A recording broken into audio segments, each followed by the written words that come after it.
Hello guys! Ngayong araw ay gagawa tayo ng steam egg. Sa recipe na ito, gagamit ako ng 5 pirasong itlog. Maging maingat sa pag-crack ng itlog upang ang eggshell nito ay hindi sasama sa ating lulutuin. Gagamit ako ng measuring cup upang maitansya ko mamaya kung gaano kadaming tubig ang ilalagay at imimix ko sa ating itlog. Tips po yan upang firm mamaya yung steam egg natin.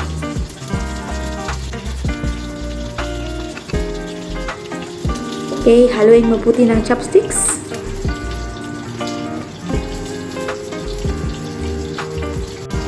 Maglagay na din tayo ng kalahating kutsaritang asin. At of course, kailangan din siyang i-mix ulit. Sa isang serving dish, maglagay tayo ng konting oil at siguraduhin na i-grease ito ng mabuti upang ang mixture natin mamaya ay hindi didikit dito.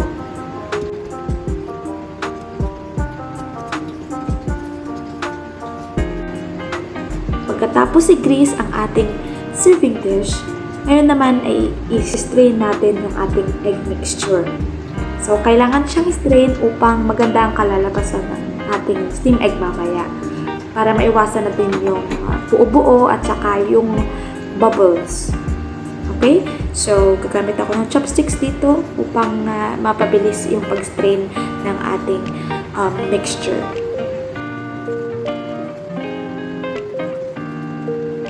Mukhang ayaw niya yata sa chopsticks. Kutsara na lang. Pero kung nagmamadali ka talaga at konti na lang yung oras mo, piliin mo yung strainer na medyo may kalakihan yung butas. Okay, kapag natapos nang na-strain, meron tayong makakitang mga konti-konti lang na bubbles. So, gagamit tayo ng kutsara upang i-scoop ito.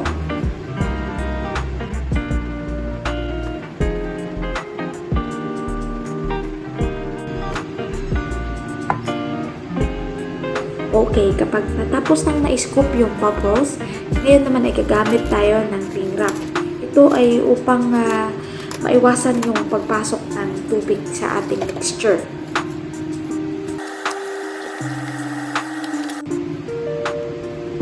Ngayon naman ay gagamit tayo ng toothpick upang lagyan ng butas ang ating cling wrap.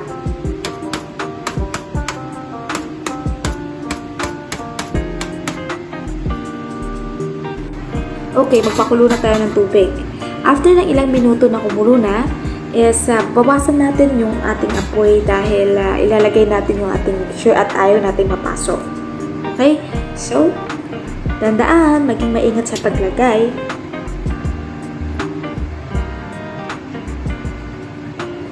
Okay, so ngayon oras naman na lakasan yung ating apoy. Siguro mga 12 minutes lang yung aking gagamitin na oras upang maluto ang aking steam egg. Ngayon, habang ako ay naghihintay, ipe-prepare ko na yung aking pang-garnish. Gagamit ako ng dahon ng sibuyas. Okay, luto ng ating steamed egg.